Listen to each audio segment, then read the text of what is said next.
ไอ้สารียืนเตอร์นั่งเอาให้เมียมันนึกเลยเต้สารีจำไอ้สารีแต่ไม่ใครยังจังจักโดนไอ้เจ้ากระเป๋าตาหน่ะថ្ងៃចូលឆ្នាំទី3នេះផ្ទះពូវ៉ាន់ហើយមីងយ៉ែនគាត់វិចនំទៀនអូអ្នកខ្លះគេហៅនំបត់អូពេលច្រើនគេហៅនំគមមានត្រាំកពីល្ងាចវិចសមជ្រូកវាភ្លឺទៅបានទៅយ៉ាងត្រាំទៅគេខ្ចប់ស្នូល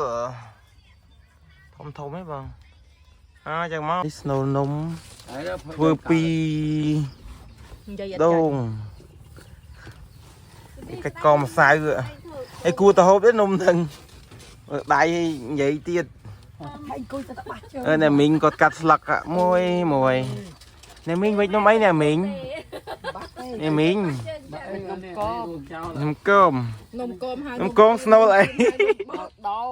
គមដងវិចធ្វើអីដែរនំគមហើយនំទៀនហើយនំបាត់ព្រោះនំទៀនហ្នឹងយើងអាចវិចបានជាពីរប្រភេទវិចជាសប៉ែតរៀងសប៉ែតនំគមនេះឬក៏វិចជាបែបចងជាចងស្រួចឡើងលើហ្នឹងគឺយើងវិចបានអញ្ចឹងពីរប្រភេទប៉ុន្តែភាគច្រើនគាត់ថាអាវិចចងខាងលើហ្នឹងគាត់អត់សូវចេះទេភាគច្រើនគាត់វិចតែទៀបនេះគឺប្រឡាក់ដល់មាសពលប្រឡាក់មាសយកឯងទៅប្រាស់វត្តដងអរ៉ាញ់ស្បាយអង្គាពលស្បាយទេបាទស្បាយណាស់ណោះពុតបងចុះកពៅតាណាហើយនំគមហ្នឹងវាច្រើនគេវិចបានពីស្នូលពីរប្រភេទណាវាច្រើនស្នូលដូងហើយនិងស្នូលសណ្តែកតែវាច្រើនគេវិចទៅស្នូលដូងដោយសារដូងសបោសណ្តែកគេអត់សូវទិញប៉ុន្តែខ្ញុំចូលចិត្តអីជាងគេគឺចូលចិត្តស្នូលសណ្តែកវាឆ្ងាញ់ជាងម្ហូបស្នូលដូងត្រូវពេលខ្លះក្អកបន្លែកមកក្អកចិនទឹកភ្នែកហើយនេះគាត់កំពុងថានេះម្សៅហ្នឹងគេហៅកាច់កម្សៅកាច់ឲ្យវាទន់លាយទឹកទៅឲ្យវាសប់ទួនល្អចូលគ្នាវាច្រើនកាលពីមុនគេកិនម្សៅប៉ុន្តែសម័យឥឡូវគេទំនើបគេទិញតែម្សៅ2-3កញ្ចប់មកគេដាក់លាយទឹកមកច្បាច់ចុះច្បាច់ឡើងមកវិចនំបានមកអត់ហត់កិនកកិនអីវែងឆ្ងាយច្រើនគេមានម្សៅស្រាប់ហើយអ្នកវិចនំមានតែ2នាក់ហ្នឹងមាន2នាក់ចាំមកនឹងយ៉ែនហ្នឹងចាំមើលអ្នកផ្សេងទៀតគេតណាតណៃអស់បានមកជួយវិចចាំមើលតែពេលឆ្អិនចាញ់ជានំម្នាក់មួយអស់លេងនិយាយពីលឿនហើយថាស្នូលនំទៀនទៅវាមានពីរប្រភេទស្នូលសណ្តែកនិងស្នូលដូងប៉ុន្តែអារបៀបរបបវិចនំគមនំទៀននំបត់ហ្នឹងមានពីរបែបទៀតមានគេវិចជាសប៉ែតអាហ្នឹងខ្ញុំហៅថាសប៉ែតហើយមួយទៀតគេវិចជាចោមជាដូចចោមស្រួចឡើងលើហ្នឹងប៉ុន្តែសួរគាត់ទៅគាត់ថាអត់សូវចេះវិចអារឿងស្រួចចោមឡើងលើហ្នឹងទេវាវិចអត់ត្រង់ស្អាតដែរពីច្រើនគាត់វិចតែសប៉ែតមូលល្មមនឹងដូចឃើញនៅដៃគាត់វិចហ្នឹងគឺគាត់វិចអញ្ចឹងឯងព្រោះអាវិចចោមហ្នឹងគាត់ថាអត់សូវចេះវាចេះដែរប៉ុន្តែវិចទៅវាអត់សូវស្អាតតែពីច្រើនគាត់ស្និទ្ធដៃអានេះវិញពីច្រើនគាត់តាំងពីដើមដល់ឥឡូវគាត់វិចតែបែបអញ្ចឹងឯងហើយថ្ងៃហ្នឹងគាត់វិចច្រើនដោយសារតែមនុស្សច្រើនហើយវិចតែមកផ្ទះគាត់ហ្នឹងហើយម្សៅឡើងមកកធុនជ័រហ្នឹងហើយស្នូលឡើងមិនចេះតិចតែគាត់វិចដំបូងមានអីដាក់ស្នូលធំដែរហ្នឹងពេលអញ្ចឹងខ្ញុំថាចេះថាដាក់ស្នូលធំនេះមួយចុងក្រោយអស់ប្រយ័ត្នសងម្សៅនិយាយទៅដូចតែនំបាញ់ជំនឿដែរអាបាញ់ជំនឿហ្នឹងឈ្មោះច្រើនទៀតខ្លះគេហៅពីសុភូនស្ករអ្នកស្វ័យរៀងបាញ់ជំនឿខ្លះហៅនំស្លាប់ប្តីទៀតអានោះដាក់ស្នូលដូចតែគ្នាស្នូលសណ្តែកឬក៏ស្នូលដូងទៅគ្រាន់តែនោះវាទឹកគេយកទៅស្ងោរវាគេដាក់ស្នូលទាំងហើយគេយកទៅស្ងោរឆ្អិនហើយបានគេធ្វើទឹកស្ករហើយស្រោចពីលើអានោះស្នូលធ្វើបានពីរបែបដូចគ្នានិយាយទៅនំទៀនហើយនំបត់ហ្នឹងហើយនំពងអាឡូកបាញ់ជំនឿហ្នឹងវាបងប្អូនគ្នាយ៉ាងពួកអីធ្វើដូចតែគ្នាគ្រាន់តែមួយយកទៅស្ងោរនឹងទឹកហើយធ្វើទឹកស្ករចាវហើយអានេះយើងដាក់ស្នូលហើយយកទៅចំហុយឲ្យវាឆ្អិននិយាយទៅហូបមូលដូចគ្នារសជាតិផ្អែមដូចគ្នាប៉ុន្តែអានោះវាមានទឹក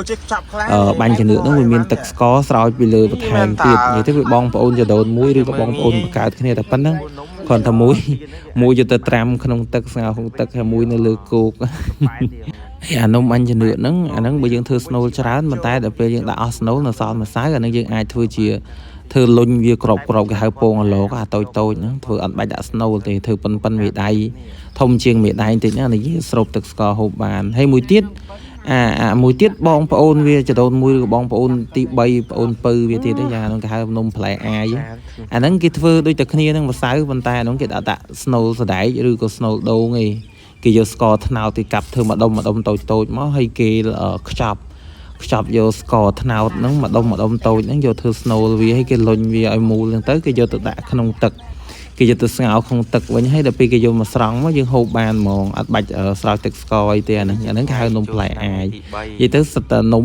ស្រៀងគ្នាទេក៏ថាគាត់តែការធ្វើហ្នឹងវារៀងខុសគ្នាបន្តិចអញ្ចឹងគឺទៅកើតជាឈ្មោះផ្សេងគ្នាអញ្ចឹងទៅហើយដូចបងប្អូនបង្កើតបងប្អូនចដូនមួយអីចឹងហើយបន្ទាប់មកដល់ល្ងាចបន្តិចហ្នឹងក៏មានបងប្អូនកូនក្មួយគាត់មកជួយវិចម្នាក់ម្ដាយម្នាក់មួយជើងនិយាយទៅចិត្តអស់ហើយហ្នឹងបានមកហើយនិយាយដើមគេឡើងឈ្ងុយនិយាយទៅវិចបដានិយាយដើមគេបដាភ្លេចខ្លួនហើយវិចនំឥឡូវកុំនិយាយដើមគេច្រើនពេកយើងមកនិយាយពីប្រវត្តិនំរបស់នំសមហ្នឹងហើយក៏ដូចជានំទៀនដោយសារអីដោយសារតែខ្ញុំនិយាយទាំងពីរហ្នឹងដោយសារតែនំគមហើយនឹងសមគឺវាតាក់ទងគ្នាដោយសារតែប្រជាពលរដ្ឋខ្មែរហ្នឹងគាត់ធ្វើគាត់ពេញនិយមហូបតាំងពីមុនមកតាំងពីបរមបុរាណមកតាំងពីបុរាណកាលមកទាំងនិយាយទៅគឺវាមានតំណែងតំណងគ្នាបើនៅក្នុងសាសនាតាក់ទងនឹងសាសនាក៏ដូចជាព្រាហ្មណ៍សាសនាហ្នឹងគឺនំសមជ្រូកហ្នឹងគឺតំណាងឲ្យលឹងព្រះឥសូរឯចំពោះនំគមហ្នឹងគឺតំណាងឲ្យយោនីនាងអូម៉ាអាហ្នឹងបើនិយាយក្នុងសាសនាព្រាហ្មណ៍នេះខ្ញុំនិយាយទៅតាមប្រវត្តិដែលគេកត់ត្រាមកទេណាមិនមែនថានិយាយជាពាក្យមិនសមរម្យអីទេបងប្អូនអាចទៅឆែកមើលខ្លួនឯងបានមិនថាតែនំឬក៏សិល្បៈឬក៏ជីវភាពរស់នៅការរស់នៅប្រពៃណីការរៀបអាពាហ៍ពិពាហ៍ឬក៏ការធ្វើកម្មវិធីអីមួយហ្នឹងគឺតែងតែតាក់ទងទៅនឹងពិធីសាសនាដោយសារតែប្រជាពលរដ្ឋពីមុនគាត់មានជំនឿទៅលើសាសនាអញ្ចឹងធ្វើឲ្យអរិយាប័ត្រឬក៏ការរៀបចំពិធីហ្នឹងទៅតាមខុសគ្នាអញ្ចឹងមានបែបជាព្រាហ្មណ៍សាសនាឬក៏សាសនាអីផ្សេងអញ្ចឹងនិយាយរួមទៅជំនឿសាសនាដែលខ្មែរពីដើមហើយនឹងដល់សម័យឥឡូវហ្នឹងគឺមិនមែនកាន់តែសាសនាព្រះពុទ្ធទេព្រោះសាសនាព្រះពុទ្ធมันមានការរៀបចំជាដូចជាការបញ្ជាន់អារៈឬក៏ការធ្វើអំពើតាមមុនផ្លូវងងឹតអីទេគឺព្រះពុទ្ធអត់មានទេអញ្ចឹងគឺមាននៅក្នុងសាសនាព្រាហ្មណ៍វិញគឺវាមានការបញ្ជាន់អារៈឬក៏សែនព្រេនអីធ្វើវិធីផ្សេងឧទាហរណ៍ជាក់ស្ដែងនៅប្រជាជនខ្មែរយើងតែងតែចាត់ទុកថាវត្តអារាមហ្នឹងគឺជារបស់ព្រះពុទ្ធសាសនាហើយក៏ប៉ុន្តែនៅក្នុងវត្តអារាមហ្នឹងបែរជាមានខ្ទមអ្នកតាដែលជនជាតិខ្មែរយើងជឿថាព្រលឹងគឺមិនសាបសូន្យណាទោះបីជារាងកាយបានស្លាប់ទៅបាត់ហើយក៏ដោយដែរហើយមួយទៀតដែលប្រសង់គាត់ចេះស្រោចទឹកធ្វើមុនគាថាអីហ្នឹងការពិតទៅវាមិនមែនជារបស់សាសនាព្រះពុទ្ធទេវាគឺជារបស់សាសនាព្រាហ្មណ៍ជាក់ស្ដែងដូចជាពិធីកាន់បិណ្ឌពិធីបុណ្យភ្ជុំឬក៏ពិធីបុណ្យចូលឆ្នាំហ្នឹងជារបស់ព្រះពុទ្ធសាសនាទេប៉ុន្តែប្រជាពលរដ្ឋបែរជាវិច្ចនំសមនំគមហ្នឹងយកទៅវត្តវិញហ្នឹងគឺជាសាសនាព្រាហ្មណ៍អញ្ចឹងគឺនៅលោកឡំនៅលាយឡំគ្នាហ្នឹងហើយដោយសារតែមានជំនឿតាំងពីបុរាណកាលមកដល់ឥឡូវមួយទៀតសូម្បីតែប្រាសាទបុរាណដែលយើងឃើញមកដល់សពថ្ងៃហ្នឹងគឺបុព្វបុរសស្ដេចខ្មែរពីមុនគាត់មានការជឿជាក់ទៅលើសាសនាផ្សេងពីគ្នាដែរដូចជាស្ដេចខ្លះទៅគាត់ជឿទៅលើព្រះឥសូរស្ដេចខ្លះទៅគាត់ជឿទៅលើព្រះវិស្ណុអញ្ចឹងប្រាសាទមួយហ្នឹងធ្វើឡើងតែងតែមានគោលបំណងហើយគឺគោលបំណងដូចជាការឧទ្ទិសថ្វាយទៅដល់ព្រះណាមួយអញ្ចឹងឬក៏ទុកជាការតម្កល់ធាតុឬក៏ទុកជាការនិយាយទៅគឺប្រវត្តិសាស្ត្រគឺមានរឿងច្រើនណាស់ដែលតាក់ទងទៅនឹងគោលបំណងនៃការកសាងប្រាសាទហ្នឹងហើយកាលពីមុនហ្នឹងគឺអច្ឆរិយៈគឺអាចធ្វើប្រាសាទធំដោយមិនមានបច្ចេកវិទ្យានិយាយទៅសុទ្ធតែគួរឲ្យស្ញប់ស្ញែងស្នាដៃបុព្វបុរសដូនតាយើងហើយចំពោះការបកស្រាយនិងការអ្វីដែលខ្ញុំលើកយកមកនិយាយហ្នឹងគឺជាការយល់ដឹងអ្វីដែលខ្ញុំធ្លាប់ដឹងធ្លាប់រៀនពីមុនមកអញ្ចឹងបើសិនជាវាខុសឆ្គងឡើយណាអីសូមជួយ comment ជាមតិកែលម្អឬក៏ជួយប្រាប់ឲ្យដឹងផងដោយសារតែនៅក្នុងប្រវត្តិសាស្ត្រពីមុនហ្នឹងគឺមានរឿងរ៉ាវជាច្រើនដែលយើងមិនទាន់បានដឹងហើយដោយចេះតែនិយាយឬតគ្នាមកក៏ដូចជាតាមសិលាចារឹកលើផ្ទាំងប្រាសាទអញ្ចឹងប៉ុន្តែខ្ញុំគិតថាអាការសិលាចារឹកឬក៏រឿងរ៉ាវជាច្រើនដែលកើតឡើងហ្នឹងយើងសិតតែមិនអាចដឹងទេព្រោះយើងមិនអាចកើតទាន់វាមានរឿងច្រើនរឿងស៊ីជម្រៅហ្នឹងច្រើនណាស់គ្រាន់តែដឹងថានៅសម័យអង្គរហ្នឹងគឺប្រទេសកម្ពុជារបស់យើងមានការរីកចម្រើនខ្លាំងណាស់សូម្បីតែ